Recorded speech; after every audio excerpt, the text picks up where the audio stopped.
समितियाँ अच्छा वो वाली समितियाँ बताएंगी, संसद संविधान की समिति। ठीक है, देखिए हम लोगों ने आयोग पढ़े थे गैर संवैधानिक आयोग।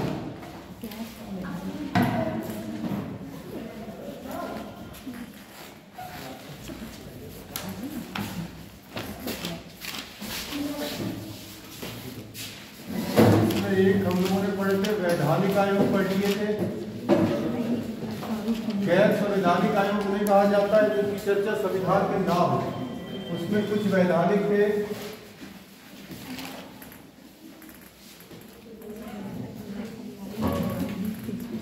कार्यकारिणी आयोग, इसमें कह सकते हैं गैर वैधानिक आयोग। ये हमने नहीं पढ़े थे, तो आज पहले इंट्रोडक्शन से आ जाइए। आयोग, ठीक है, गैर वैधानिक आयोग, इसमें दो आयोग आपको पढ़ने हैं। एक कौन सा आयोग है हमारा? योजना आयोग, हालांकि अब इतिहास का पन्ना बन चुका है। और दूसरा कौन सा है? नीति आयोग। ठीक है, तो आज इन पे चर्चा पहले कर लेंगे, छोटे छोटे टॉपिक है। गैर संवैधानिक आयोग में हम लोगों ने वैधानिक आयोग पढ़ लिए थे। उदाहरण बताओ वैधानिक के। कल जितने पढ़े थे वो सब वैधानिक ही तो थे जिनका जिक्र किसी आर्टिकल में ना हो। तो हम लोगों ने कौन कौन से पढ़े थे? हाँ बिल्कुल सही है, अल्पसंख्यक आयोग पढ़ा था, महिला आयोग, राष्ट्रीय सब में लगा लीजिएगा, मानवाधिकार, सतर्कता आयोग, इससे बहुत सारे हमने पढ़ चुके। तो आज हम किस पे चलेंगे? योजना आयोग और नीति आयोग ना तो संवैधानिक है और ना ही वैधानिक है। संवैधानिक जिनका जिक्र अनुच्छेद में हो तो इनका कोई आर्टिकल तो है नहीं, और जिनको एक्ट या कानून ला के लाया जाए वो कौन से होते हैं? तो ये एक क्या की तरह आए थे, ये एक क्या तरह आदेश की तरह आए। ठीक है, देख लीजिए, फिर शुरू करते हैं अभी।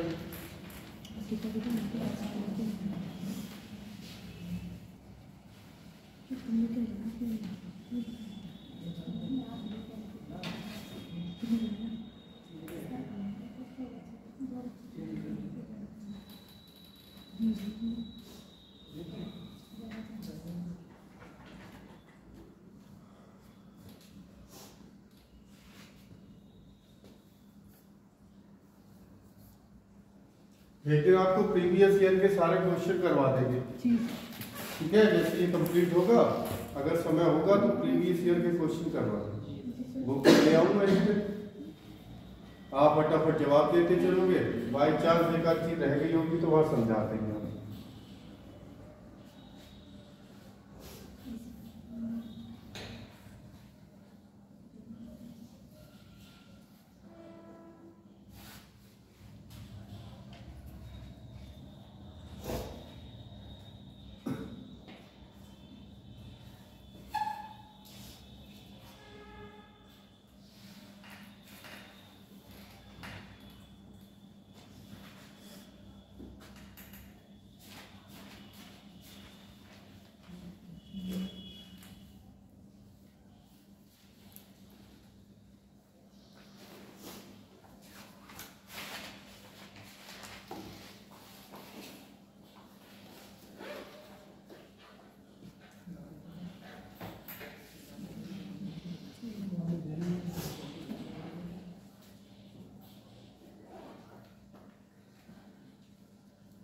पहले चार्ट पे फैक्ट देख लेते हैं, फिर बाद में थ्योरी दिखा देंगे आपको। ठीक है, तो डाल दीजिए पहला योजना आयोग।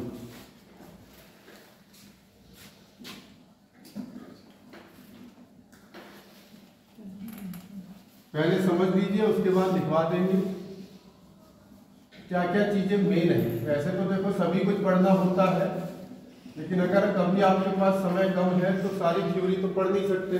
तो वो जो चीजें मेन पढ़नी होती है वो पहले बता देना, उसके बाद थ्योरी दिखा देना। पहले समझिए इसको। टॉपिक है हमारा योजना आयोग। हालांकि यह इतिहास का पन्ना बन चुका है, जैसे कि अभी बताया, यानी कि समाप्त किया जा चुका। ठीक है, जब भी बना था तो योजना आयोग की अगर स्थापना पूछे तो स्थापना हुई थी 15 मार्च 1951। कब हुई थी? और अगर पूछ ले समिति किस समिति की सिफारिश से, तो एक व्यक्ति थे जिनका नाम आप पहले पढ़ चुके हैं, केसी नियोगी। केसी नियोगी समिति की सिफारिश पर इसे बनाया गया। ये नाम कहाँ पढ़ा था? पहले वित्त आयोग के अध्यक्ष कौन थे? केसी नियोगी। चाहो तो यार लिख भी सकते हो, प्रथम वित्त आयोग के अध्यक्ष। वर्तमान में कौन है? एनके सिंह। और 16वें किनको बनाया गया है? तो 16वें की भी घोषणा हो गई वित्त आयोग की। अगर देखें तो इसका मुख्यालय कहाँ है? तो योजना आयोग का मुख्यालय था, कहाँ था? तो नई दिल्ली। आपसे पूछेगा मेनली योजना आयोग के कार्य क्या था, तो इसके मोस्टली दो कार्य थे। पहला तो था वित्तीय आवंटन, वित्तीय आवंटन यानी पैसे का बंटवारा, और दूसरा था पंचवर्षीय योजना। दूसरा क्या बनाना था? पंचवर्षीय योजना बनाने का इनका काम दूसरा था। पहली पंचवर्षीय योजना 1951 से लेके 1956, ठीक है, और लास्ट है 12वीं पंचवर्षीय योजना 2012 से लेके 2017, ठीक है। उससे पहले इसको क्या कर दिया था? खत्म। इतनी बात समझ में आ गई? पहले फैक्ट लिख लीजिए, थ्योरी बाद में लिखाते हैं।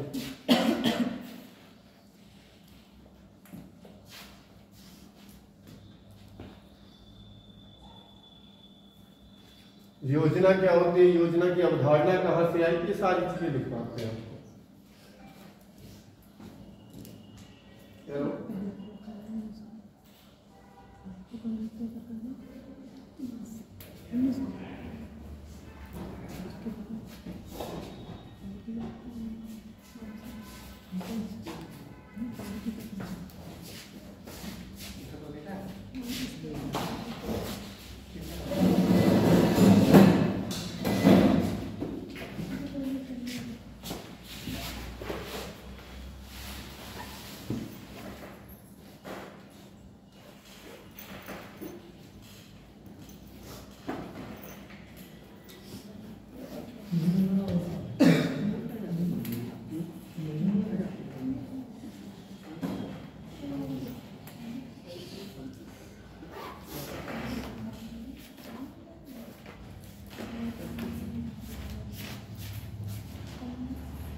सर 1951 से आगे 156 है क्या?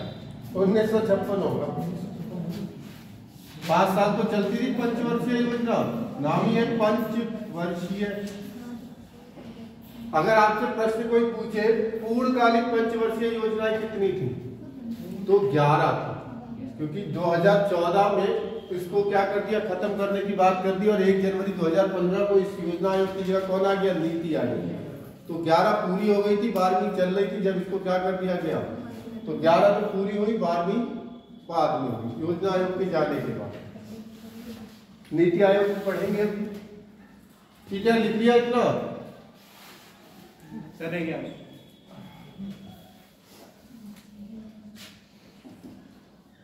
16 वित्त आयोग के कौन अध्यक्ष चुने गए हैं? अरविंद पनगड़िया का नाम सुना है, लेकिन अभी चल रहा है 15वां वित्त आयोग, एनके सिंह।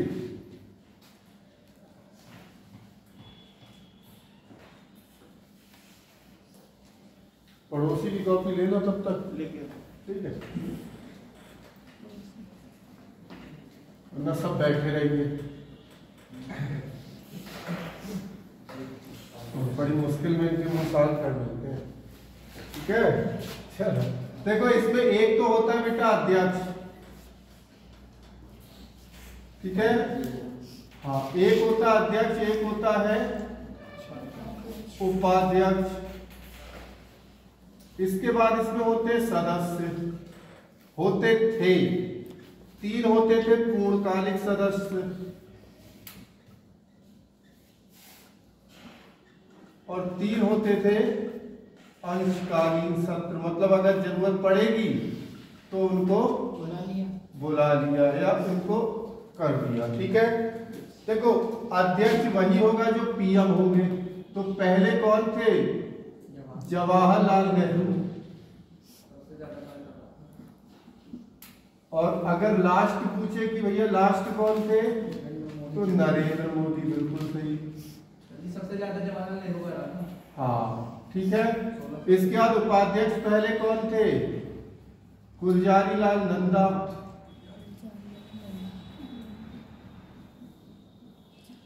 और अंतिम कौन थे?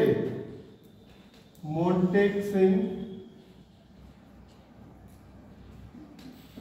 आलूवालिया। ठीक है, और ये जो 3 पूर्णकालिक सदस्य होंगे ये कौन होंगे? एक इसमें होगा गृह मंत्री, एक होगा वित्त मंत्री जो भी वर्तमान में है, और तीसरा कौन होगा? सैन्य मंत्री, डिफेंस मिनिस्टर। तो जो भी वर्तमान में इस पद पे होगा वही इनके सदस्य हो जाएंगे परमानेंट। ठीक है, लिख लीजिए फिर आगे।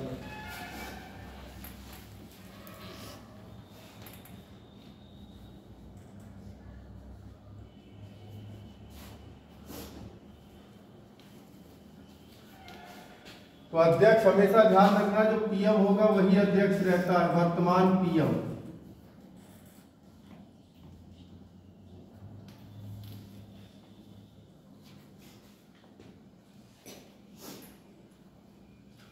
पंद्रह अगस्त 2014 को इसको समाप्त करने की घोषणा नरेंद्र मोदी द्वारा कर दी गई लाल किले से।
गृह मंत्री कौन है इस समय?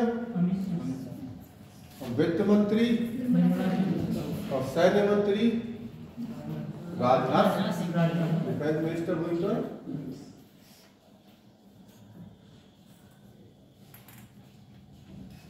नीति आयोग में ये 3 तो होंगे, चौथा जो होगा वो एग्रीकल्चर मिनिस्टर भी ऐड हो जाएगा। लेकिन वहां भी मिलेंगे, वहां कौन ऐड होगा? चौथा एग्रीकल्चर मिनिस्टर।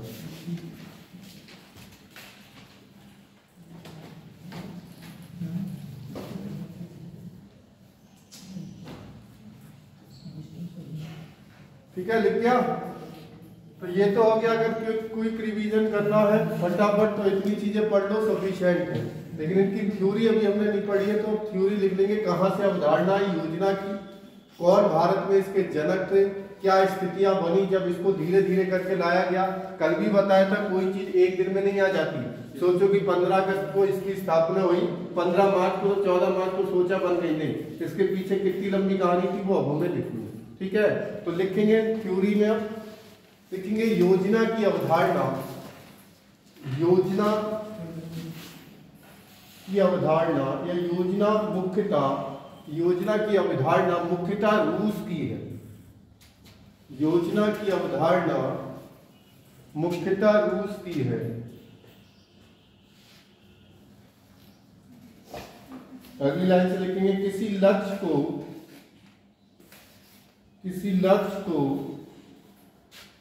निश्चित समय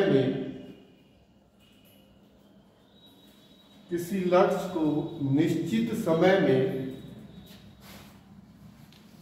निश्चित तरीके से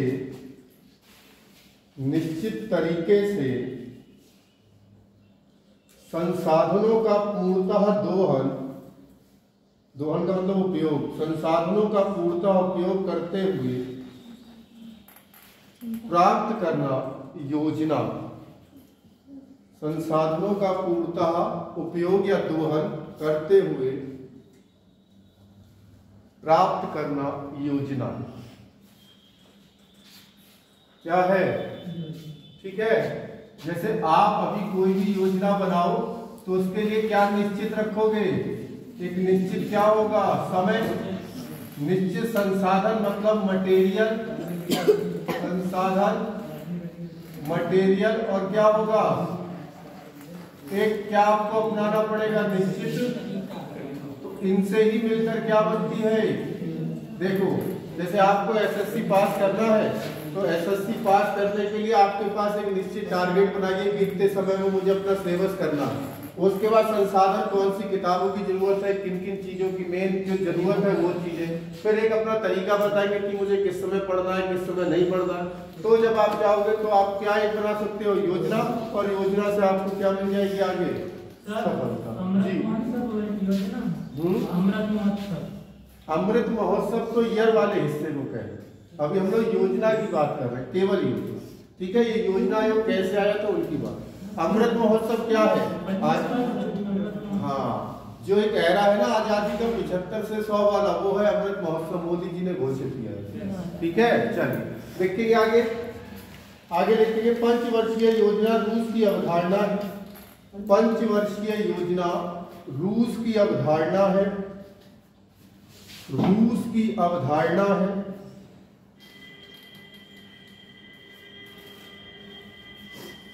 भारत में, अगली लाइन से लिखिएगा, भारत में योजना अवधारणा के जनक, भारत में योजना अवधारणा के जनक, भारत में योजना अवधारणा के जनक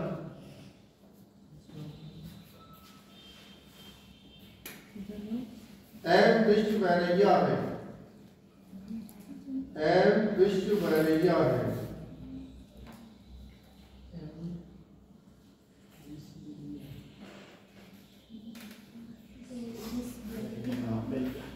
एम विश्व, ये ऐसे लिखना, विश्वेश्वरैया है, वैसे वैरैया। एम पूरा नाम है मोहगुंडलम विश्वेश्वरैया। ठीक है, साउथ के है इसलिए आपको अजीब नाम मिलेगा, लेकिन अभी कभी भी पूरा नाम नहीं आएगा, ऐसे ही आएगा, M Visvesvaraya.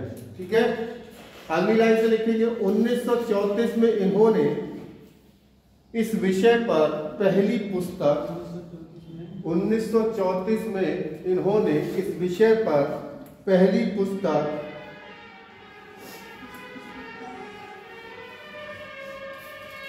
Plan economics for India, plan economics for India, plan economics for India की रचना की।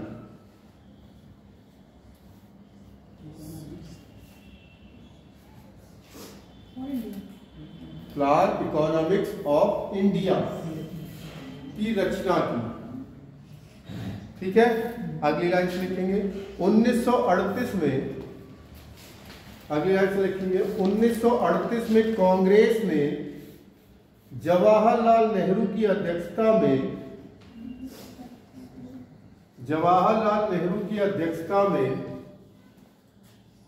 National planning committee, national planning committee, bracket में लिख सकते हो राष्ट्रीय नियोजन समिति, राष्ट्रीय नियोजन समिति, राष्ट्रीय नियोजन समिति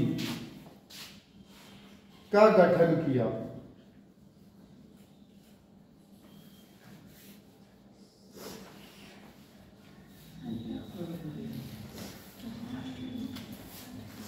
ठीक है, अगली लाइन से लिखेंगे आजादी के बाद भारत को कानून व्यवस्था के मुद्दे पर, आजादी के बाद भारत को कानून व्यवस्था के मुद्दे पर अनेक समस्याओं का कानून व्यवस्था के मुद्दे पर अनेक समस्याओं का सामना करना पड़ा।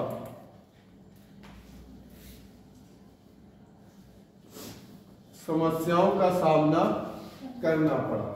अतः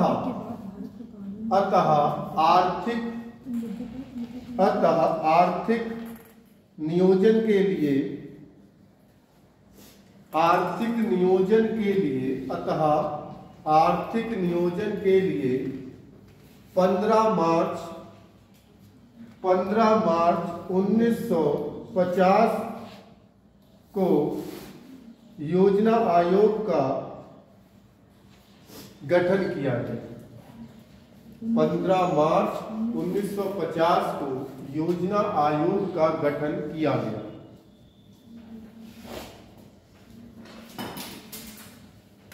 ठीक है, अगली लाइन से लिखेंगे योजना आयोग एक सलाहकारी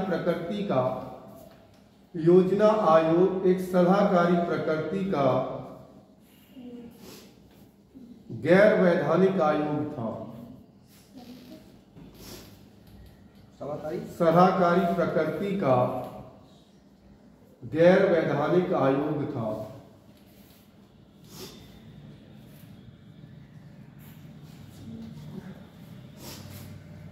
गैर वैधानिक आयोग जिसका मुख्य कार्य क्या होगा बताओ? जिसका मुख्य कार्य क्या है? मुख्य कार्य हटा दिया। पंचवर्षीय योजनाओं का निर्माण करना। पंचवर्षीय योजनाओं का निर्माण करना।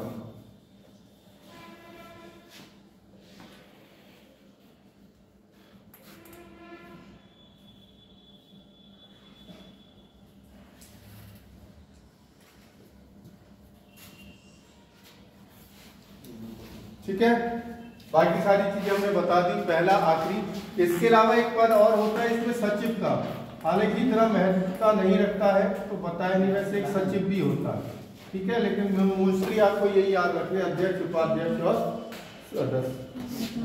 ठीक है, चलिए ये हो गया। अब डालिए राष्ट्रीय विकास परिषद।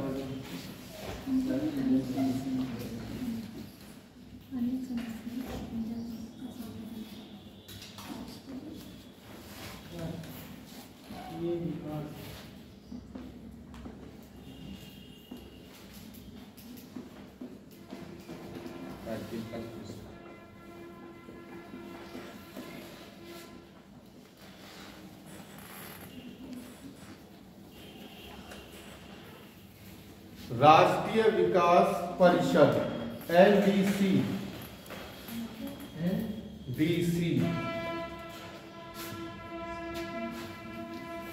राष्ट्रीय विकास परिषद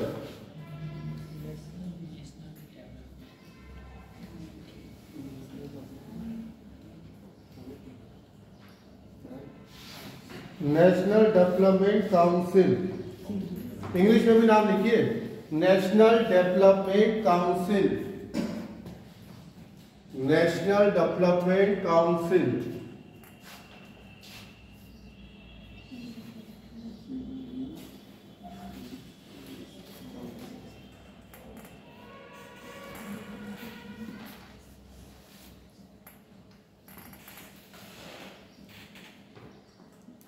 ठीक है, राष्ट्रीय विकास परिषद। इसकी स्थापना कब हुई बताइए? देखो, इसकी स्थापना आपको याद रखनी है 6 अगस्त 1952। किस समिति की सिफारिश पर हुई? तो जिसकी पे योजना आयोग हुआ था, किसकी? केसी नियोगी समिति की सिफारिश पर। ठीक है, इतना लिख के फिर बताते हैं इसके कार्य क्या है।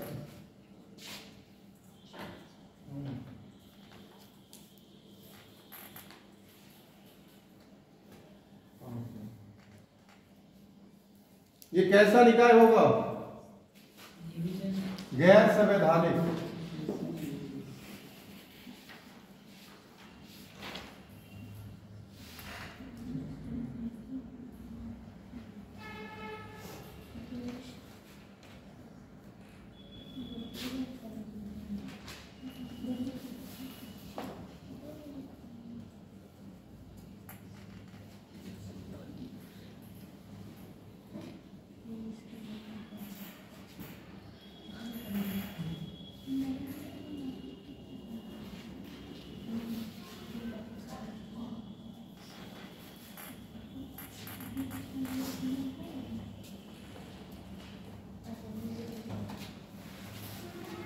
नाम से ही पता लग रहा है राष्ट्रीय विकास या डेवलपमेंट काउंसिल क्या करेगी।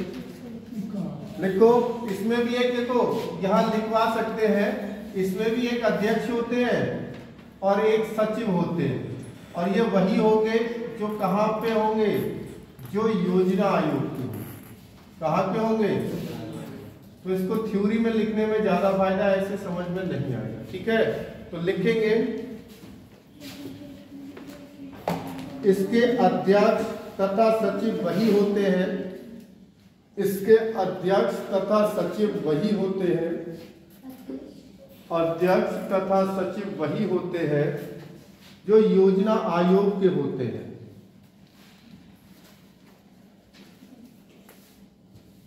जो योजना आयोग के होते हैं।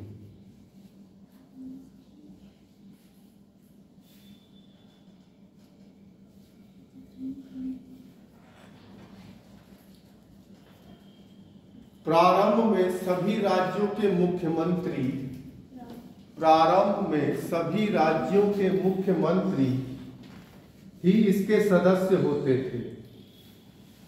राज्यों के मुख्यमंत्री इसके सदस्य होते थे, इसके सदस्य होते थे।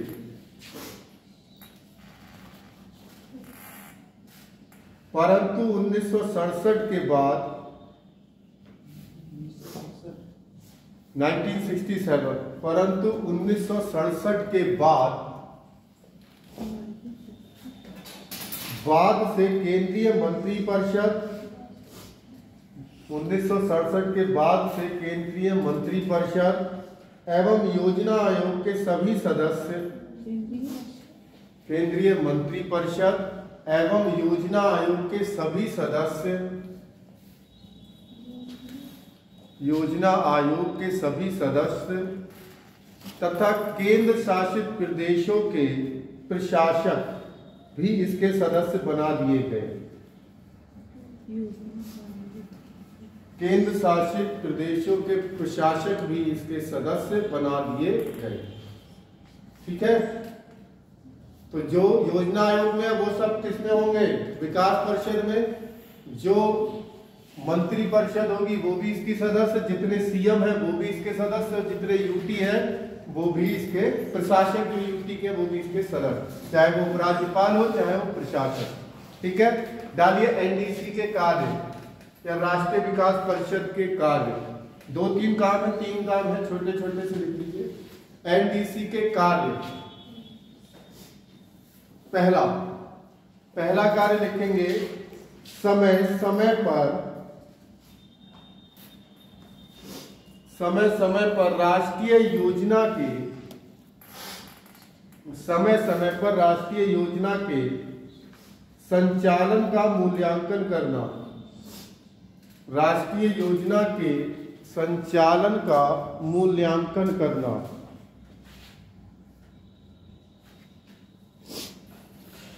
मूल्यांकन करना, समझ गए? जो योजना चल रही है पंचवर्षीय, वो सही तरीके से चल रही है, नहीं चल रही है तो उनका मूल्यांकन।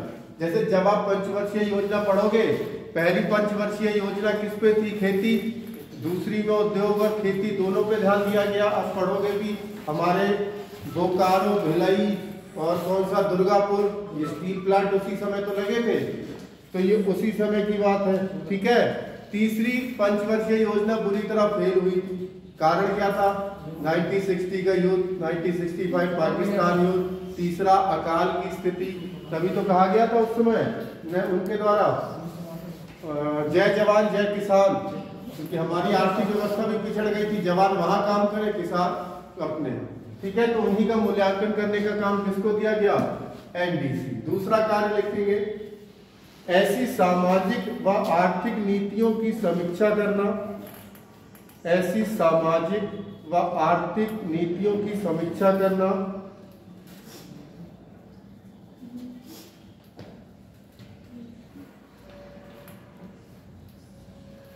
जो राष्ट्रीय विकास को प्रभावित करती थी। सामाजिक व आर्थिक नीतियों की समीक्षा करना जो राष्ट्रीय विकास को प्रभावित करती थी, राष्ट्रीय विकास को प्रभावित करती थी।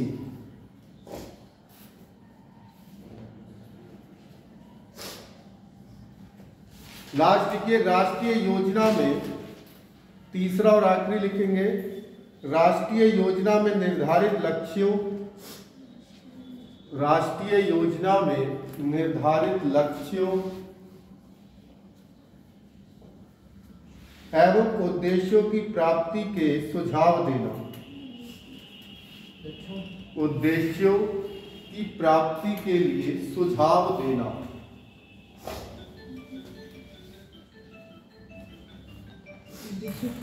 तथा राष्ट्रीय नियोजन में, तथा राष्ट्रीय नियोजन में, राष्ट्रीय नियोजन में जन सहयोग प्राप्त करना। उद्देश्यों की, क्या बोल रहा था? उद्देश्यों की प्राप्ति करना, उद्देश्यों की प्राप्ति करना तथा राष्ट्रीय नियोजन में जन सहयोग प्राप्त करना, जन सहयोग प्राप्त करना।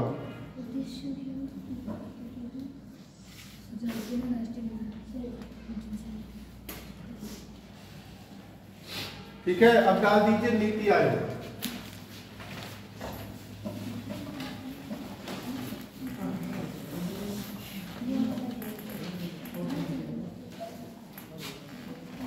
नीति आयोग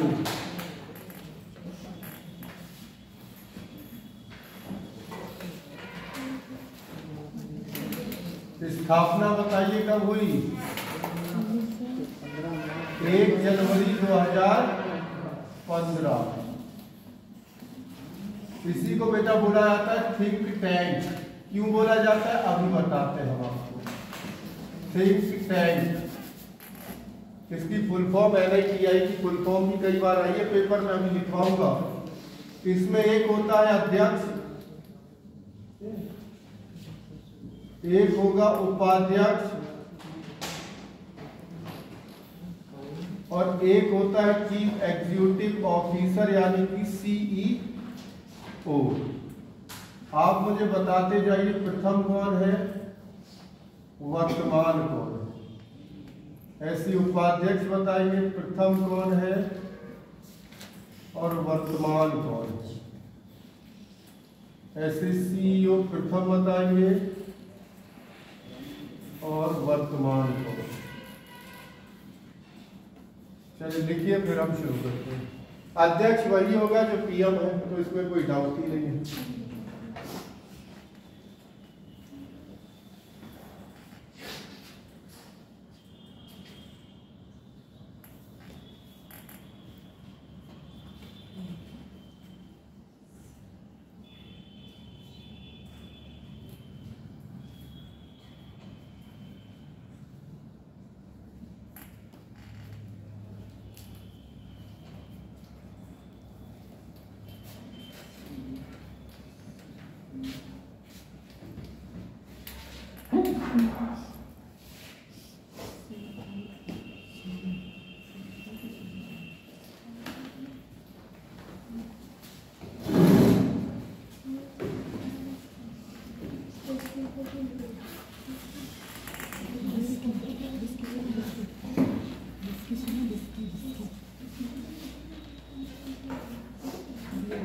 प्रथम कौन थे? ये लिख रहा हूं मैं, नरेंद्र मोदी। वर्तमान कौन है? नरेंद्र मोदी है। प्रथम अरविंद पनगड़िया,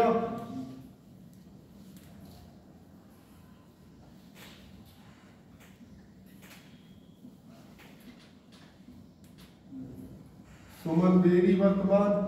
सुमन बेरी है, एक बार देख लो। सिंधु श्री खुल्ला,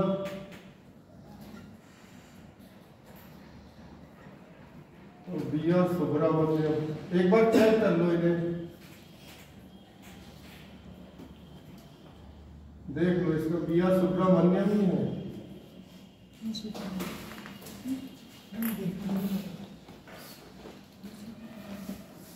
यही देख लो, CEO बिया सुब्रमण्यम।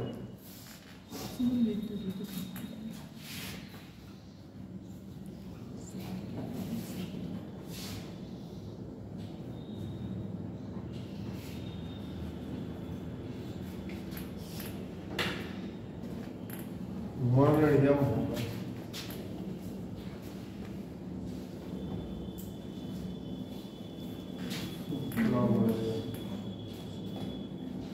सुप्रामण्यम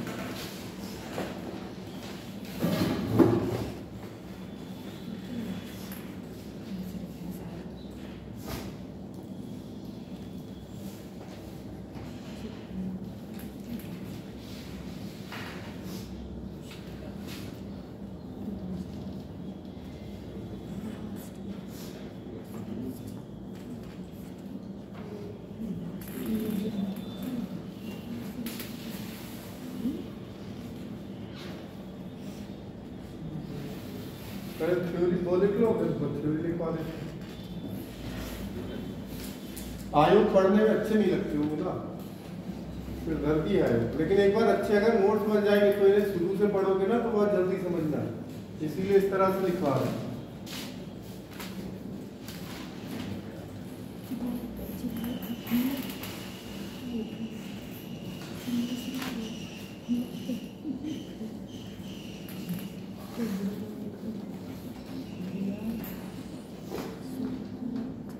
सुब्रामण्यम है, शायद मेरे लिखने में हिंदी मिस्टेक हो गई हो तो बता दे रहा हूँ। सुब्रामण्यम तुम कैसे लिखो, इंग्लिश में तो लिख सकते हैं।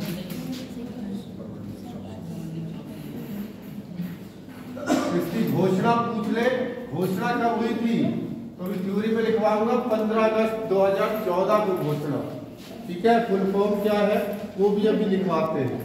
इसमें सदस्य देख लीजिए, सदस्य एक तो होते थे पदेश सदस्य, इनकी संख्या थी 4 और ये वही थे अभी बताए गृह मंत्री, वित्त मंत्री, डिफेंस मिनिस्टर यानी कि सैन्य मंत्री, और अभी बताया था चौथा शामिल हो जाता है कौन, एग्रीकल्चर मिनिस्टर यानी कृषि मंत्री, ठीक है। फिर होते हैं पूर्णकालिक सदस्य, पूर्णकालिक सदस्य इनकी संख्या बेटा होती है 5। इसके बाद होते हैं अंशकालीन सदस्य, अंशकालीन सदस्यों की अगर बात करें तो इनकी संख्या होती है 2। तो फिर होती है गवर्नर काउंसिलिंग, इसमें कौन आते हैं गवर्नर काउंसिलिंग में, तो जितने भी राज्य हैं, राज्य व यूटी के प्रमुख, यूटी समझ गए, यूटी का मतलब हाँ यूनियन टेरिटरी या केंद्र शासित प्रदेश, और उसके बाद होते हैं विशेष आमंत्रित सदस्य।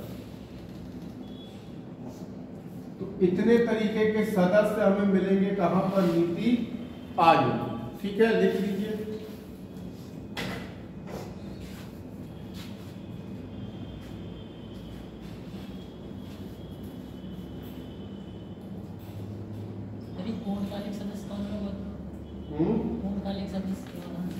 ये नहीं, यही नियुक्त करेंगे ये लोग, क्योंकि मंत्री परिषद जो होगी वो नियुक्त करेगी।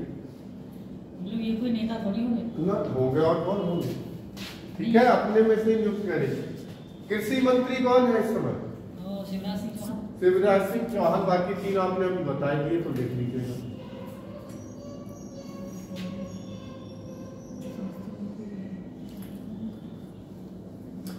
ऐसे समझिए इनके सदस्य नेता तो नहीं होते ज्यादातर, क्योंकि नेता तो आपको यही मिल गए मंत्री परिषद। ये अर्थशास्त्र के अच्छी जानकार होते हैं, ये जानते ही हो जो भी हमारे राज्य यूटी विशेष अगर कोई जरूरत पड़ गई ऐसा टॉपिक जो हमारे पास ऐसा सदस्य है कि भैया उसे कोई जानकारी नहीं है, तो कौन से आ जाएंगे कि भैया आओ आके बताओ।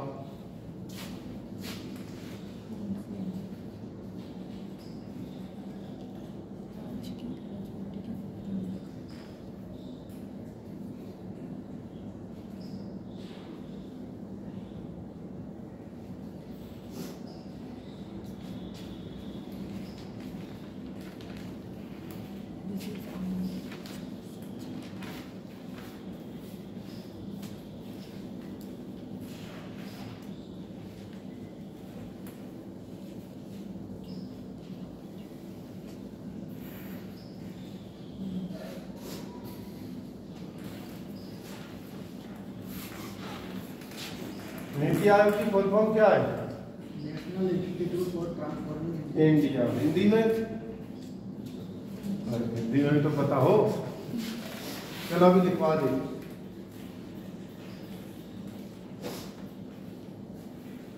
हिंदी में बहुत सरल है, राष्ट्रीय भारत परिवर्तन संस्था। इसकी फुल फॉर्म कई बार आ चुकी है, तो नीति ये शॉर्ट फॉर्म है, ये लिख गए। चलिए अब नीति आयोग में पहले तो फुल फॉर्म से ही शुरू करते हैं, फिर हम बताया आपको ये कब हुई थी, तो आपको भी जानकारी थी। तो इसकी घोषणा कब हुई थी? 15 अगस्त 2014 को। 15 अगस्त 2014 को जब नरेंद्र मोदी झंडा फहरा के राष्ट्र के नाम का संबोधन कर रहे थे, वहीं से उन्होंने संस्था की घोषणा की थी। और यही योजना आयोग खत्म हो गया, उसकी जगह क्या किया? हाल भले इसने काम करना कब शुरू किया है? नीति। तो इसकी पहले फुल फॉर्म लिखो, और हिंदी में भी, हिंदी में फुल फॉर्म को क्या कहेंगे? संक्षिप्त रूप। संक्षिप्त तो छोटा होता है, हिंदी में क्या कहते होंगे सोचो? संक्षिप्त का उल्टा क्या होता है? संक्षिप्त तो छोटा। चलो वो छोड़ो, देखो national institute of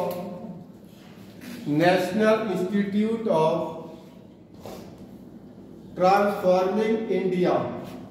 national institute of transforming India.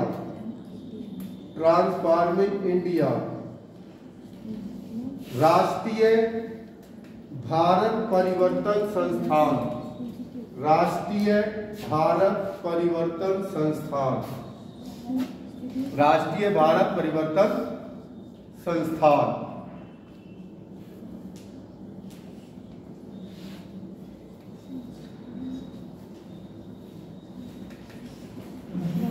देखिए नीति आयोग की घोषणा एक बार बताओ जी, फिर से राष्ट्रीय भारत परिवर्तन संस्थान। तो मैं तो बोलने वाला अटल बिहारी वाजपेयी की तरह हूं। देखा कभी उनको स्पीच देते हुए? अब तो नहीं देख पाओगे कभी। देखा कभी? सुना मतलब देखा नहीं। देखना, वो एक लाइन को हम भारत के लोग, मतलब एक आध तो बारीकी के आ जाए इतनी देर में। हालांकि व्यक्ति विशेष थे, ये सभी को पता है, उनकी छवि बिल्कुल ही अलग है। चलिए देखेंगे नीति आयोग की घोषणा। नीति आयोग की घोषणा प्रधानमंत्री नरेंद्र मोदी ने, नीति आयोग की घोषणा प्रधानमंत्री नरेंद्र मोदी ने 15 अगस्त 2014 को 15 अगस्त 2014 को लाल किले से राष्ट्र के संबोधन में, लाल किले से राष्ट्र को संबोधित करते हुए कही थी।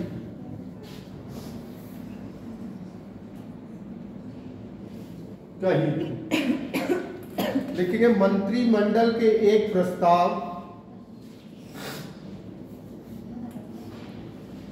मंत्रिमंडल के एक प्रस्ताव ब्रैकेट में सरकारी संकल्प के तहत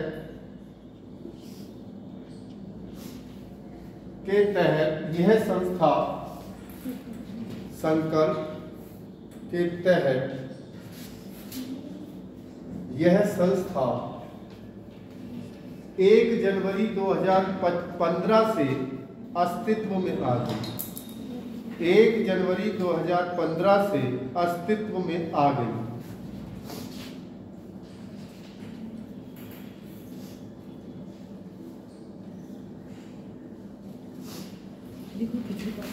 ठीक है, अगली लाइन लिखेंगे प्रधानमंत्री की अध्यक्षता वाला यह आयोग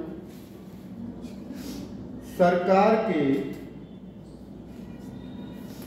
थिंक टैंक प्रधानमंत्री की अध्यक्षता वाला यह आयोग थिंक टैंक ब्रैकेट में बौद्धिक संस्थान के रूप में कार्य करेगा। बौद्धिक संस्थान के रूप में कार्य करेगा। यह केंद्र सरकार के साथ साथ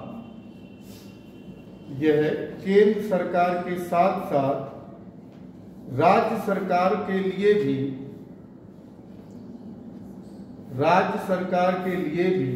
नीति निर्माण करने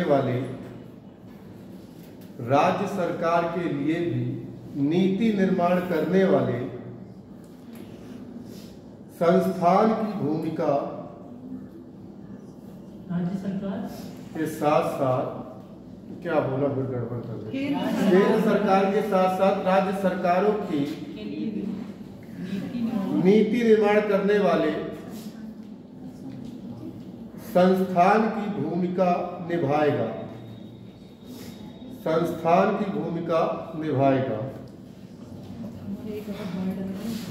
ठीक है, आगे से लिखेंगे केंद्र व राज्य सरकारों को, पहले लिख लीजिए फिर समझा देते हैं।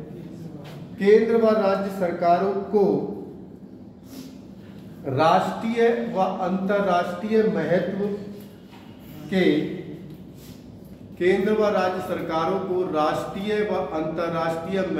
के महत्वपूर्ण मुद्दों पर रणनीतिक व तकनीकी सलाह देगा। रणनीतिक व तकनीकी सलाह देगा।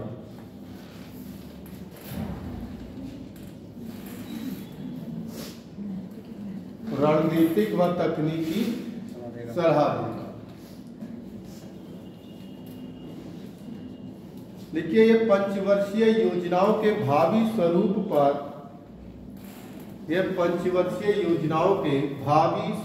आदि के संबंध में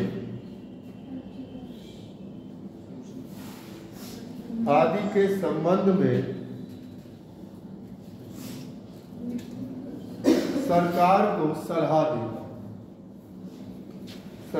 को सलाह देगा।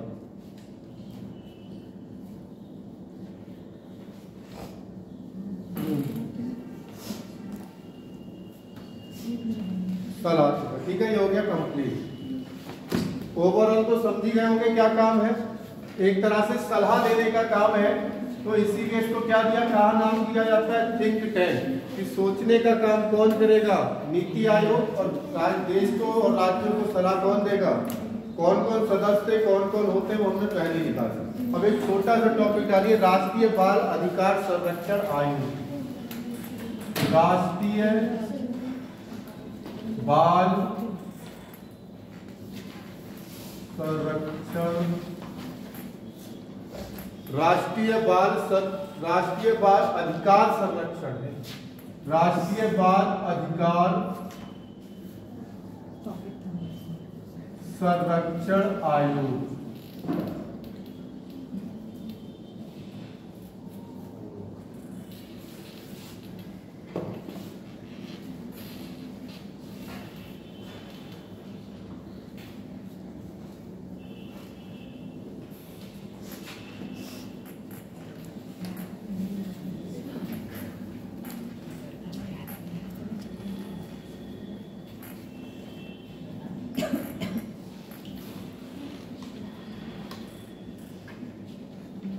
लिखना चाहे तो लिख सकते हैं 5 मार्च 2007 अधिनियम।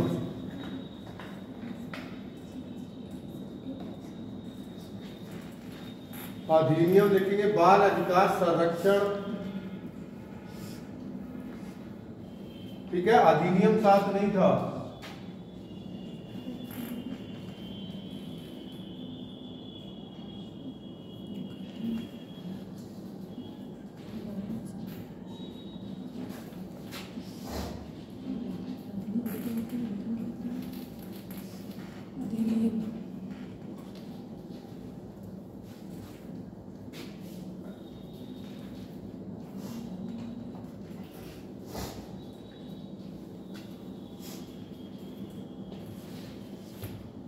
बाल तो समझते हो बच्चों के लिए आ रहा है, बाल अधिकार तो पता भी होगा क्या काम करेगा भाई। महिला आयोग था महिलाओं के संरक्षण के लिए, एससी आयोग एससी के संरक्षण के लिए, एसटी के लिए, ओबीसी के लिए, तो ये किसके लिए होगा? बच्चों के लिए। ठीक है, अब सुनो, इसमें एक चीज आपको विशेष ध्यान रखनी है। अगर मैं इसके गठन की बात करूं या संरचना की बात करूं तो इसमें एक होता है अध्यक्ष और 6 होते हैं सदस्य। तो कुल कितने लोग होते हैं? 7। और एक चीज याद रखना, इन 6 सदस्यों में से 2 क्या होंगी? महिलाएं। इन 6 सदस्यों में से 2 महिलाएं होना कंपलसरी है। और इसका मुख्यालय कहाँ है? मुख्यालय बोल दीजिए नई दिल्ली। लिखिए, फिर हम इसकी और छोटा सा टॉपिक है, कुछ भी नहीं है। किस अधिनियम के तहत आया, कब आया, कैसा आयोग है, कितने लोग हैं और मुख्यालय।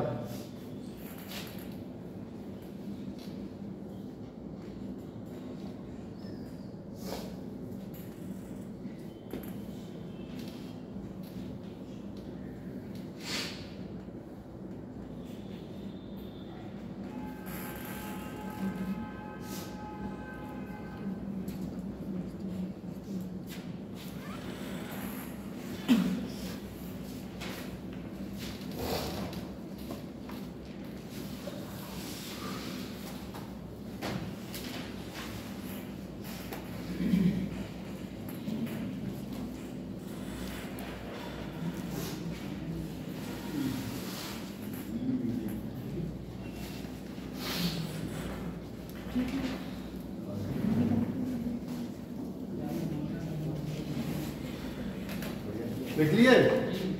अब देखो, अब यहां से एक प्रश्न और हो सकता है, 2-3 प्रश्न और बन सकते हैं। देखो, अध्यक्ष की नियुक्ति कौन करता है अगर आपसे पूछे तो नियुक्ति करती है केंद्र सरकार। कौन करेगी?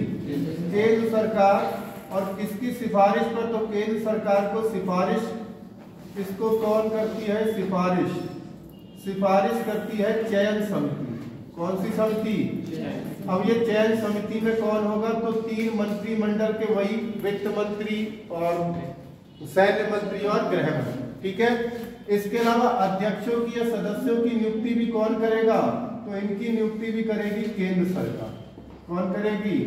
केंद्र सरकार। ठीक है, दूसरा प्रश्न आपसे पूछ सकता है कार्यकाल। तो कार्यकाल की अगर बात करें तो अध्यक्ष का कार्यकाल क्या होता है, और साथ ही आपको याद रखना है सदस्य का कार्यकाल क्या होता है। तो अध्यक्ष का कार्यकाल होता है 3 वर्ष या उम्र कितनी तक? 65 वर्ष आयु तक। तो इनका कितना होगा? 3 वर्ष या फिर 60 वर्ष की आयु। याद रहेगा?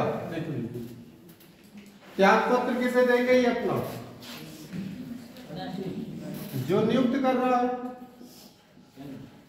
केंद्र सरकार।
इनको अगर पूछ ले हटाता कौन है, तो हटाएगी भी कौन? केंद्र सरकार। लिख लीजिएगा। और ये वार्षिक रिपोर्ट अपनी किसे देते हैं? वार्षिक रिपोर्ट तो ध्यान रखना केंद्र सरकार।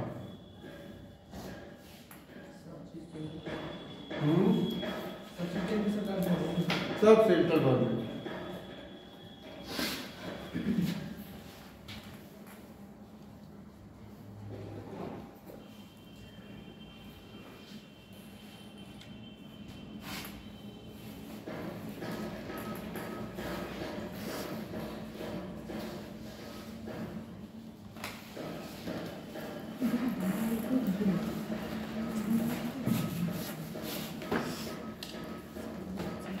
देखिए प्रथम अध्यक्ष शांता सिन्हा, प्रथम अध्यक्ष शांता सिन्हा,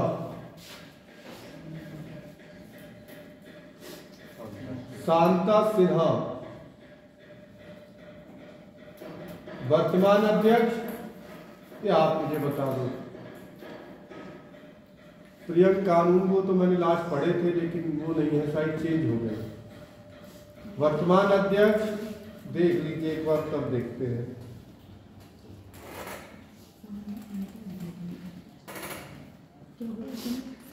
कौन है बताए? प्रियांक कानून। हाँ वही है, यानी इसका मतलब देख लीजिए, वही अभी तक बने हुए प्रियंक कानून को, प्रियांक नहीं है, प्रियंक कानून को। और मैं फिर से बता रहा हूं, जितने आयोगों के वर्तमान अध्यक्ष बताए हैं ये चेक करते रहना समय समय।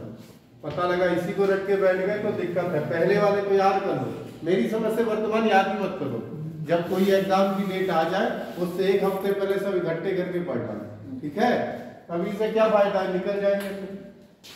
अभी कोई फॉर्म पढ़ा है? कौन सा? जीडी का एसएससी जीडी। तो जीडी में भी तो समय है, अभी जनवरी पेपर है ना। करंट के लिए समय है, तुम्हारे लिए समय नहीं है। तुम सोचे बहुत समय है, ठीक है? एसएससी जीडी में स्कोरिंग सब्जेक्ट बनाओ हिंदी। हाँ सर, हिंदी में से बहुत कर लेते हैं। हिंदी सबसे जिसकी हिंदी अच्छी होगी। मैथ रीजनिंग तो नॉर्मल कर लिया आता है, प्रैक्टिस के ऊपर हिंदी, क्योंकि वो जीएस तो बिल्कुल अजीब पूछते हैं। जीएस कर ही नहीं पाओगे, स्टेटिक का ज्यादा वेटेज रहता है। एसएससी सीएचएसएल में कर लोगे, एमटीएस में कर लोगे, सीजीएल में कर लोगे, सीपीओ में भी एक बार में कर लोगे। लेकिन भैया एसएससी जीडी की जीएस वजह पता क्या है? इतने नहीं, इतने पढ़ते हैं वो, एग्जाम इतनी शिफ्टों में है, इतने एग्जाम बनते हैं कि वो लाइन ही कहा। उन्होंने एक टॉपिक पकड़ लिया कि जैसे हमने आज पकड़ लिया बाल संरक्षण अधिनियम, तो हर शिफ्ट में इनका एक क्वेश्चन देना है। तो शुरू में तो अच्छा आता रहेगा, गठन कब हुआ, अधिनियम, संरचना। अब जब बचते नहीं है तो वो ऊटपटांग क्वेश्चन। बताओ भाई 2020 में आयोग के अध्यक्ष कौन थे? अब ना वर्तमान पूछा ना पहला पूछा, बीच में अटक गया वो किसी का। ठीक है, चलिए डालिए आयोग के कार्य। करंट काय से पढ़ते हो? करंट पढ़ते हो नहीं? जे मत सोचना कि एग्जाम आएगा 6 महीने इकट्ठी किताब लेंगे और हो जाएगा, वो कभी कोई नहीं तैयार कर पाएगा पर डे। लेकिन पर डे देखो, एक तो चीज है ना, करंट रोज इतनी बढ़ रही है, आपको ये पता चल जाए ना कि क्या चीजें पूछी जा सकती हैं, तो वो चीजें ज्यादा अच्छी हैं। नॉर्मली देश सबसे ज्यादा चिंता जिस विषय पे कर रहा हो या किसी चीज को हाईलाइट कर रहा हो, उन चीजों पे ही प्रश्न बनते हैं। और तीसरा, पर्यावरण का आज का टॉपिक ऐसा है, किसी भी पेपर को उठा के देख लो, पर्यावरण से करंट पूछी गई, कौन सा प्रोटोकॉल कहाँ हुआ है, कब होने को है, ये चीज। और इसके लिए सबसे बढ़िया है न्यूज़पेपर पढ़ना शुरू कर दो। कोई एक न्यूज़पेपर ले लो, जैसे अमर उजाला ले लिया, ठीक है, उसमें पहला राष्ट्रीय और अंतर्राष्ट्रीय चीजें पढ़ी, वो मत पढ़ना लोकल खबरें, ट्रक से कुचल के 4 मर गए, उसका कोई काम नहीं। पहला पेज, आखिरी पेज, बीच में जो भी सारा, ठीक है। उससे पता क्या फायदा है? जो करंट के नाम है, जैसे अभी हम लोग चर्चा कर रहे हैं, तो ये आयोग कहीं आएगा, वहां अध्यक्ष का नाम तुरंत लिखा होगा, कैग का नाम, महान्यायवादी, सारे मंत्री, तो वो इतनी बार रोज देखोगे वो वैसे ही बैठ जाएगा। नाम तभी याद रह पाएंगे जब रोज रोज होगा, ठीक है। चलिए, कार्य आयोग के कार्य। आयोग के कार्य अभी तो कहते रिवीजन करते रहो भाई, ये भी तो मशीन है, अगर ये सब याद रख लेगी तो फट जाएगी एक दिन। तो उसे क्या पता है, जैसे तुमने आज कोई चीज पढ़ी 2 दिन बाद फिर पढ़ी तो उसे लग रहा कि मतलब की चीजें बार बार आ रही, इसे याद है। अब एक दिन पढ़ी 10 दिन गायब, तुमने जो बेकार चीजें निकाल दी। यही है मशीन में कहते हो, अगर सब याद रहा तो फट जाएगी वो। फोन में तो आपके गूगल सबके फोनों को हैक कर रखा है। आप जो चीज बोलोगे, कुछ भी बातचीत करोगे, जूते की बात करने लगे माइक, आपको ऐड भी वही आने लगे, क्योंकि हमारा माइक 24 घंटे खुला रहता है फोन का, वो खुद सुनता है। AI टूल्स यही तो है, आर्टिफिशियल इंटेलिजेंस। उनने सुना अच्छा जूते की बात, लो ऐड जूते आने शुरू। यही दिमाग, आप सोचना कभी देखना, जो चीज सोच रहे हो 2-3 दिन बाद आ जाएगी सामने, वो इसी वजह से आता। चल आयोग के कार्य, बड़े सुंदर पिचई नाम है उसका, देख रहे हैं गूगल कहाँ पहुंचा दिया। नंबर 1 कंपनी है सुंदर पिचई की, शायद 2 साल पहले या 1 साल पहले 1600 करोड़ सैलरी कम करी। कितनी सैलरी मंथली? 1600 करोड़, 1600 करोड़ मतलब 1600 और उसके बाद 1-1 करोड़ है, इतनी सैलरी कम करी। तो फिर होगी कितनी? देखना मोबाइल में डिजिट नहीं आते उसकी सैलरी के नाम से, ठीक है। चलिए लिखेंगे, बाल अधिकारों की सुरक्षा के लिए, बाल अधिकारों की सुरक्षा के लिए, बाल अधिकारों की सुरक्षा के लिए उस समय लागू किसी भी कानून के द्वारा, उस समय लागू किसी भी कानून के द्वारा,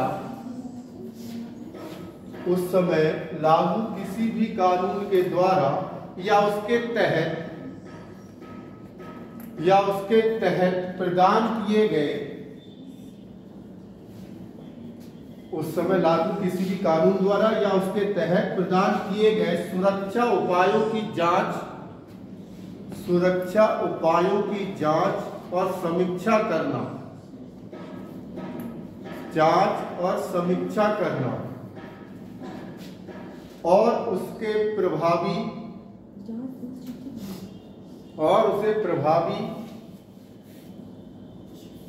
बनाने की सिफारिश करना, और उसे प्रभावी बनाने की सिफारिश करना।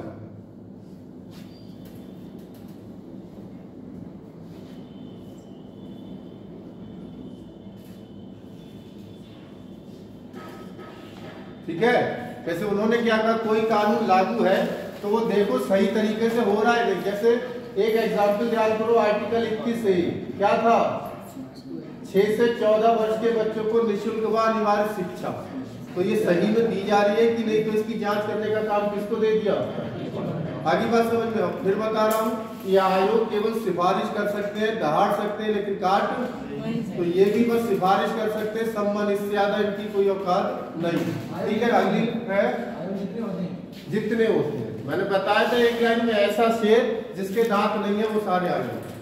ठीक है। ये केवल क्या कर सकते हैं, ज्यादा से ज्यादा इनको शक्ति प्राप्त होती है आयोगों को, कौन सी? दीवानी, कि भाई सम्मान वम्मन भेज दो, बस। इससे ज्यादा सिफारिश कर सकते हो, कर कुछ नहीं सकते, सजा या दंड नहीं दे सकते। ठीक है। जिसका अध्यक्ष PM होगा वो तो कर सकता हूँ, वो होगा मैंने कहा ये वाले आयोग, संरक्षण वाले आयोग, जितने महिला, अल्पसंख्यक, मानवाधिकार और ये वाले। ठीक है। उसमें तो मतलब ही नहीं, वो तो खुद थिंक टैंक है गवर्नमेंट का। ठीक है। सजा तो वो भी नहीं देगा, वो न्यायपालिका के पास भेजेगा, क्योंकि हमारे विधायिका, कार्यपालिका, न्यायपालिका तीनों अलग है, किसी एक को काम नहीं दिया। अगला से लिखो, बाल अधिकारों के उल्लंघन की जांच करना, बाल अधिकारों के उल्लंघन की जांच करना और ऐसे मामलों में उल्लंघन की जांच करना और ऐसे मामलों में कार्यवाही शुरू करने की सिफारिश करना, ऐसे मामलों में कार्यवाही शुरू करने की सिफारिश करना।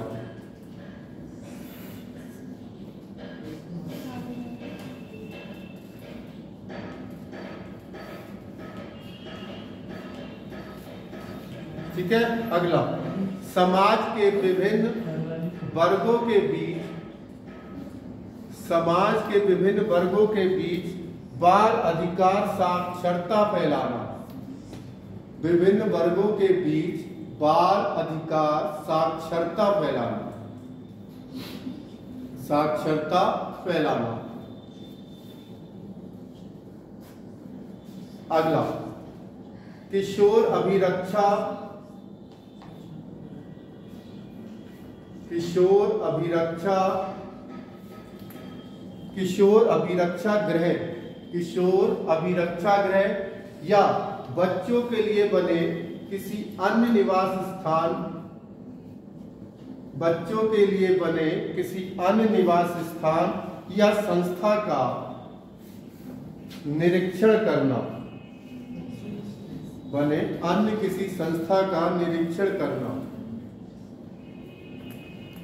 जैसे जहां बच्चे रह रहे हैं, जो बच्चे 18 साल से कम उम्र के व्यक्ति होते हैं उनको जेल में डाला जाता है, उसे क्या कहते हैं? सुरक्षा। वो बाल्य कौन सा गृह कहा जाता है उसे? अभी तो लिखा था बाल सुधार गृह। या फिर जहां पर जिन बच्चों के माता पिता नहीं है तो वो क्या होते हैं? अनाथ आश्रम।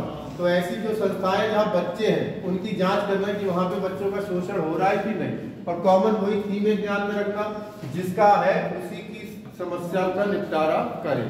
ठीक है, लास्ट एक पॉइंट और लिख लो। बाल अधिकारों के बारे में जानकारी तैयार करना, बाल अधिकारों के बारे में जानकारी तैयार करना और उसका प्रचार प्रसार करना, और उसका प्रचार प्रसार करना।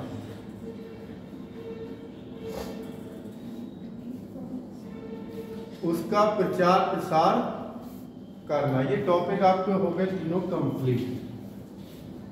अब जो टॉपिक लिखा है तो उसमें से जरा बताओ क्या क्या है।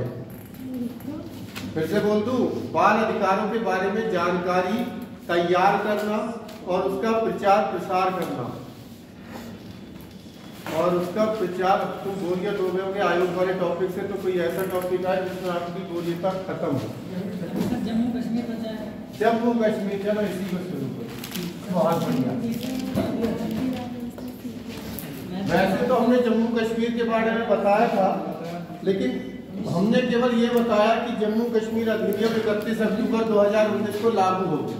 अभी जो पिछला प्रश्न आया था, अब मुझे ध्यान नहीं किस एग्जाम में, उसमें ये पूछा था जम्मू कश्मीर अधिनियम, जो जम्मू कश्मीर अधिनियम है उसे राज्यसभा ने कब पास किया।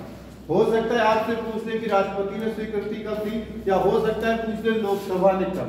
ठीक है, तो आज यहाँ कितनी सीटें हैं, क्या क्या स्थितियों में बदलाव आया है, वो चीजें सारी बात करेंगे।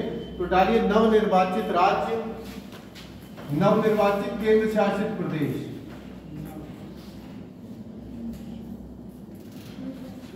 जम्मू कश्मीर व लद्दाख, जम्मू कश्मीर व लद्दाख। नव सृजित होगा, सॉरी निर्वाचित नहीं होगा, सृजित। नव सृजित केंद्र शासित प्रदेश जम्मू कश्मीर और लद्दाख।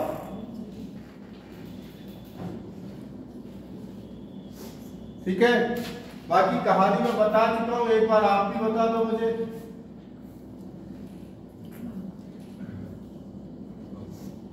तुम लोगों में से किसी पे है previous year question, topic wise अलग, क्वालिटी के अलग, हिस्ट्री के अलग है किसी पे? वही किताब ले आए, मुझे पीली ही सुनानी है ना, उससे आप आइडिया लगा लो कौन सी है।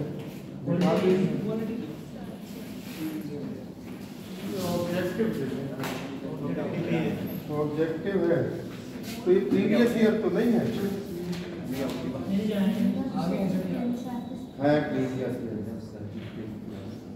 बताओ प्रश्न, सत्ता संपन्न संसद की अवधारणा किस देश की देन है?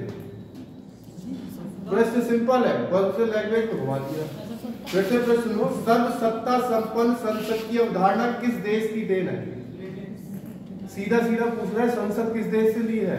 तो ब्रिटेन है। बस ऐसा नहीं, जितनी सीक्वल चीजें पढ़ी उतनी होगी। जैसे भारतीय संविधान में एकल नागरिकता बता ही दोगे, भारतीय संविधान में नीति निरक्षरता बता ही दोगे। उम्मीद है ऐसी चीजें नहीं बची हो जो आपने पढ़ी ना हो।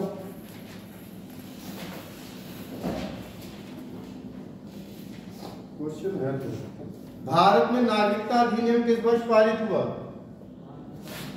नहीं पढ़ाया ना शायद, पढ़ाया ना नहीं पढ़ाया तो लिखवाया था 1955 और 6 बार संशोधन भी लिखवाया है।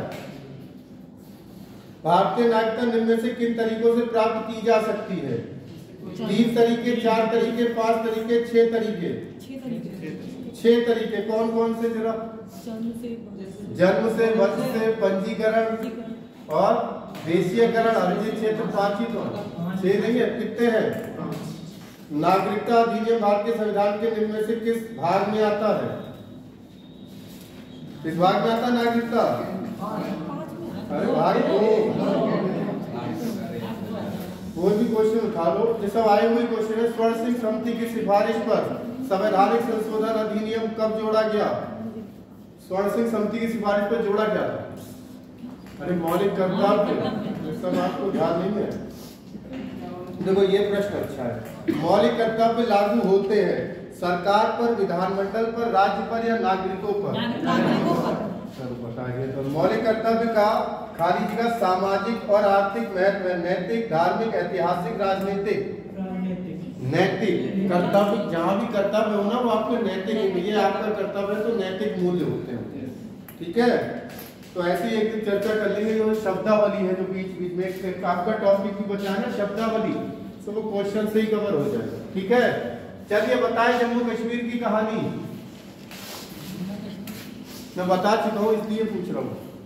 मैंने बताई थी 3 रियासतें विलय होने से सबसे ज्यादा परेशान करी थी। कौन कौन सी?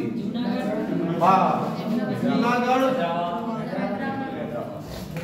हाँ, ये अब लिखाऊंगा नहीं, ये लिखा चुका हूँ, केवल रिमेम्बर करा रहे हैं। जम्मू कश्मीर, क्योंकि आपको पता होगा जब भारत को आजाद करके गए थे अंग्रेज, तो जाते जाते भी चाल चल गए फूट डालो राज करो की नीति।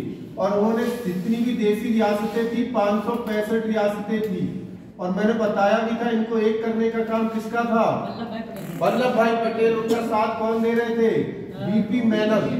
नाम लिखवा दिए थे बीपी मेनन। इनमें से जितनी रियासतें थे उनको क्या दिए थे? 3 ऑप्शन, या भारत में रहो, या पाकिस्तान में, या फिर क्या रहो? स्वतंत्र रहो। बाकी सब रियासतों ने तो अपना फैसला कर दिया, लेकिन ये 3 थी। जूनागढ़ क्या कहानी थी? यहाँ का राजा इस्लामिक था या मुस्लिम था, लेकिन यहाँ ज्यादातर जनता हिंदू थी।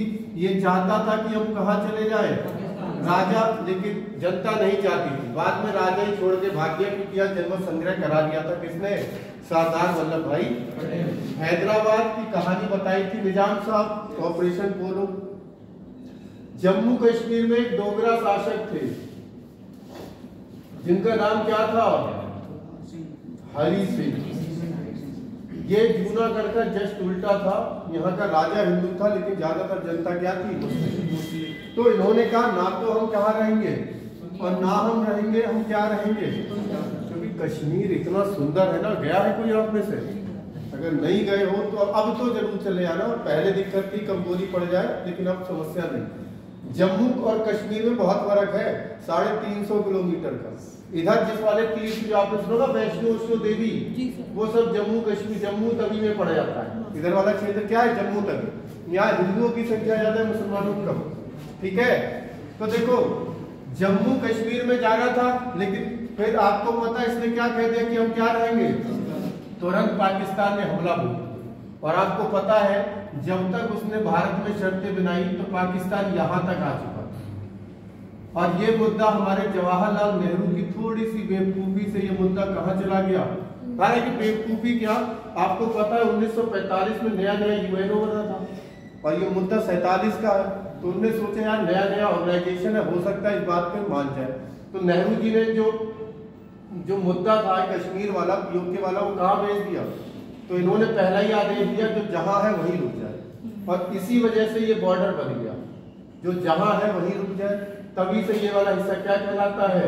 पीओके। और ये वाला क्या कहलाता है? बॉर्डर। अब जम्मू कश्मीर को केंद्र शासित प्रदेश बनाया। यूएनओ में हमारा कौन सा मुद्दा पेंडिंग है? कश्मीर का मुद्दा पेंडिंग है। वहां क्या लिखा हुआ है? ठीक है। अब देखो इतना नीति आयोग जो पढ़ा है वो थिंक टैंक क्यों कहा गया? उसने मोदी जी को सलाह दी होगी उनने। ये वाला एरिया था पहले यही तो एरिया था। देखो पहले ये है जम्मू, जम्मू तभी ये है, यहाँ हिंदुओं की संख्या ज्यादा है, यहाँ वालों को कोई दिक्कत नहीं, सब रहे। ये वाला हिस्सा कौन सा है? कश्मीर। और यहाँ ज्यादातर संख्या है इस्लाम धर्म की, मुस्लिमों की। सीधे सीधे बस समझो यहाँ पढ़ाई लिखाई की कमी है, तो यहाँ के लोग आज भी चाहते हैं पाकिस्तान में।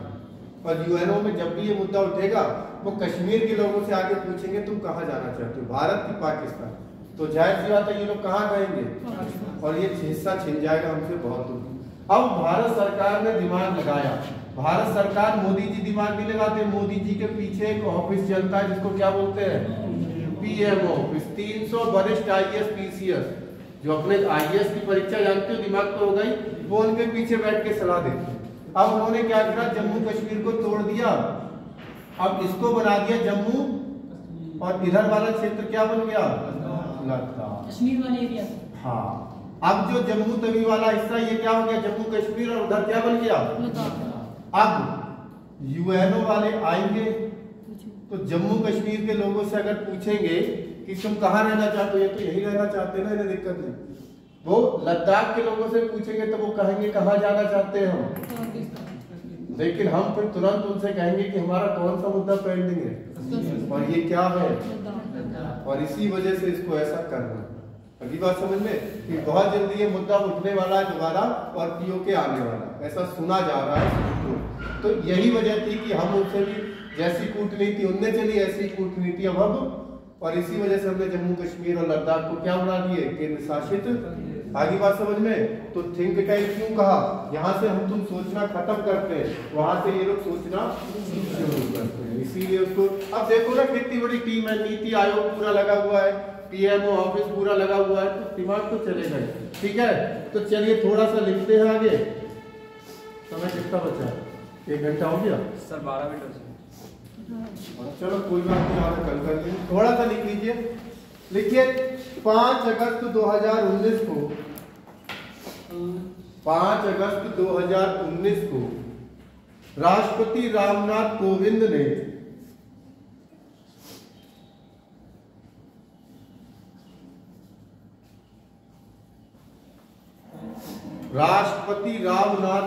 ने संविधान, ब्रैकेट में लिखो जम्मू कश्मीर में लागू, ब्रैकेट में लिखो जम्मू कश्मीर में लागू, ब्रैकेट बंद कर दीजिए। आदेश 2019 के तहत, आदेश 2019 के तहत जम्मू कश्मीर से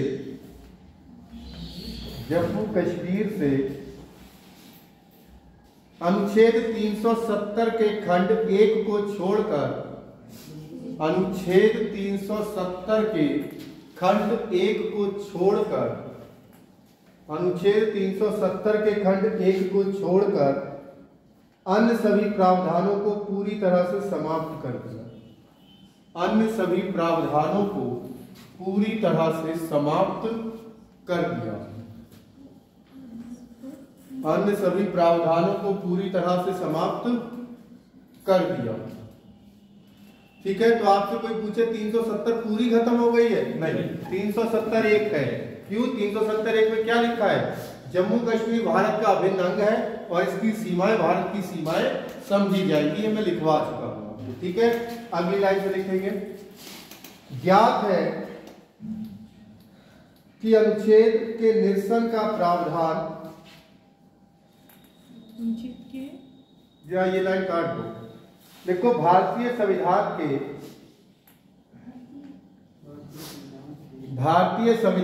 भाग 21, भारतीय संविधान के भाग 21 अनुच्छेद 370 के तहत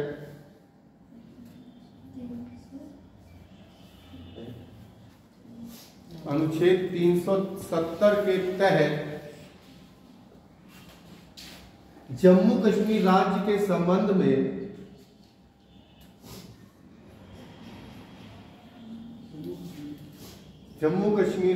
संबंध में कुछ विशेष व अस्थायी प्रावधान थे, कुछ विशेष व अस्थायी प्रावधान थे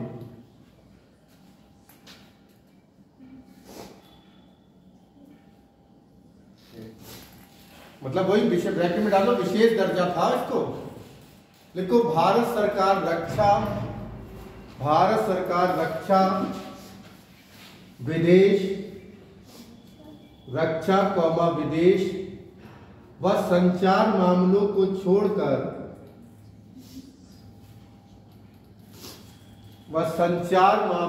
छोड़कर अन्य किसी मामले में कानून बनाने के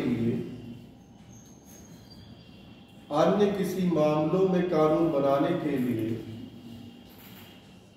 जम्मू कश्मीर सरकार से अनुमति लेनी होती है। के लिए जम्मू कश्मीर सरकार से या जम्मू कश्मीर विधानसभा से अनुमति लेनी होती है।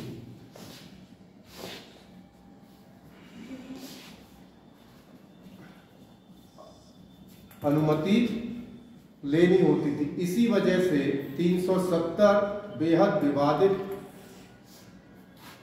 इसी वजह से 370 काफी चर्चित व विवादित रहा।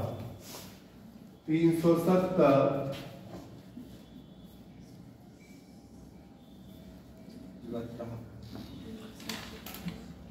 काफी चर्चित व विवादित रहा। समझ गए? भारत सरकार पहले केवल 3 चीजों में कानून बना सकती थी यहाँ। एक तो सेना, भाई डिफेंस है, बॉर्डर है, विदेश मामले, और तीसरा इसके अलावा कुछ भी भारत सरकार के हाथ में नहीं था। इसके अलावा अगर भारत सरकार को कुछ भी करना है तो पहले उनकी क्या लेनी पड़ती थी, और इसी वजह से ये सिरदर्द था। पहले देखते थे हमारे आर्मी के सैनिकों पे पत्थर फेंके जाते थे, बहुत घटनाएं हुई, लेकिन 370 हटने के बाद ये घटना हुई, क्योंकि अब जो आर्टिकल 35 से भी खत्म कर दिया गया ना, ध्यान है 35 से भारत, यहाँ जम्मू कश्मीर की कोई महिला इधर शादी कर लेगी तो उसकी नागरिकता खत्म। पाकिस्तान का अगर कोई पुरुष शादी कर देगा कहाँ, इधर कश्मीर में, तो उसे यहाँ की नागरिकता दे देते। और अब हमारे सामने पाकिस्तानी है, आतंकवादी है, लेकिन हम फिर भी उसका कुछ, क्योंकि हमारे पास केवल क्या चीज है, सेना, संचार और, ठीक है। आगे लिखेंगे अगली लाइन से, भारतीय संविधान के अनुच्छेद 3 के अंतर्गत, भारतीय संविधान के अनुच्छेद 3 के अंतर्गत क्या है, 3 बताएं। अनुच्छेद 3, कोई नया राज्य बनाना है, बॉर्डर बदलना है, नाम बदलना है, के तहत अमित शाह या गृह मंत्री अमित शाह ने जम्मू कश्मीर पुनर्गठन विधेयक, जम्मू कश्मीर पुनर्गठन विधेयक 2019, जम्मू कश्मीर पुनर्गठन विधेयक 2019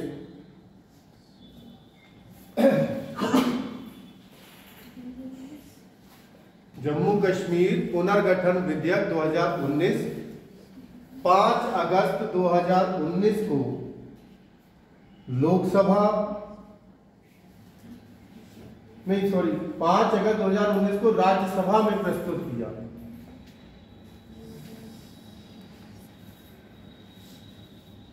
पाँच अगस्त 2019 को राज्यसभा में प्रस्तुत किया।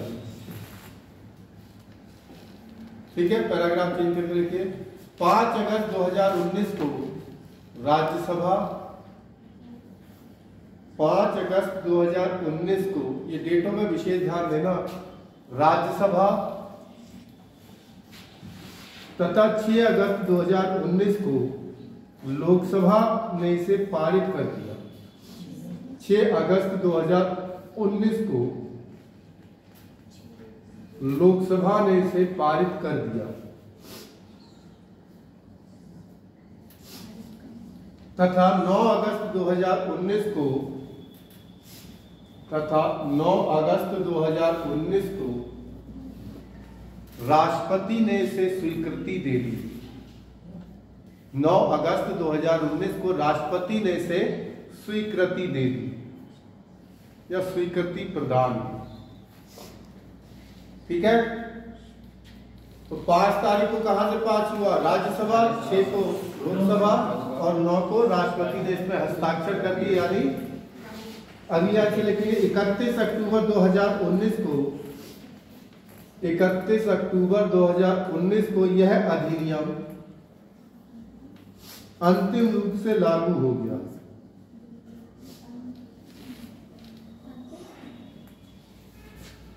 अंतिम रूप से लागू हो गया।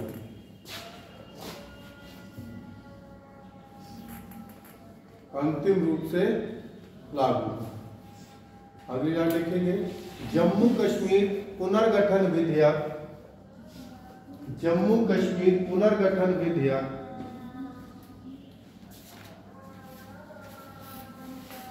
जम्मू कश्मीर पुनर्गठन विधेयक 2019 के मुख्य प्रावधान निम्न है। मुख्य प्रावधान निम्न है।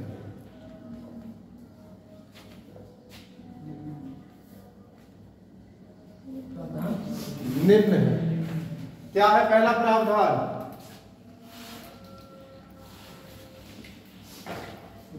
पहला प्रावधान क्या है? जो जम्मू कश्मीर राज्य था, कश्मीर जो राज्य था, अब वो क्या बना दिया गया? केंद्र शासित प्रदेश।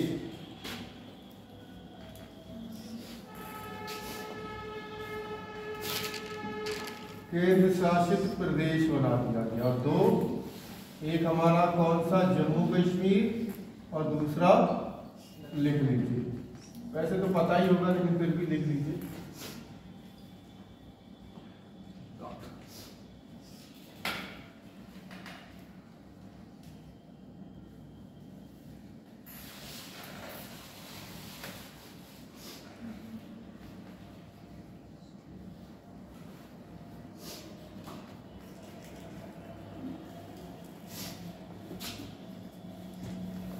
ठीक है, अगला पॉइंट लिख लीजिए एक और। जम्मू कश्मीर को अनुच्छेद 239A के अंतर्गत, अनुच्छेद 239A के अंतर्गत पुदुचेरी के समान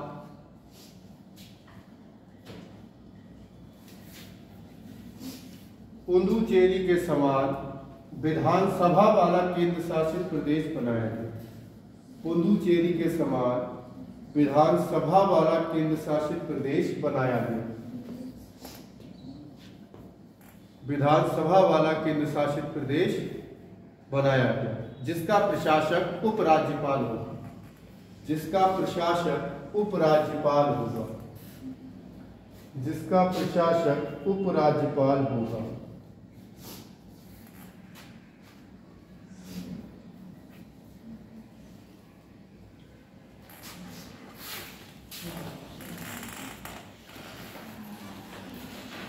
ठीक है, लास्ट पॉइंट लिखो। अनुच्छेद 239 के तहत लद्दाख को, अनुच्छेद 239 के तहत लद्दाख को, 239 के तहत लद्दाख को बिना विधानसभा वाला केंद्र शासित प्रदेश बनाया। बिना विधानसभा वाला केंद्र शासित प्रदेश बनाया गया।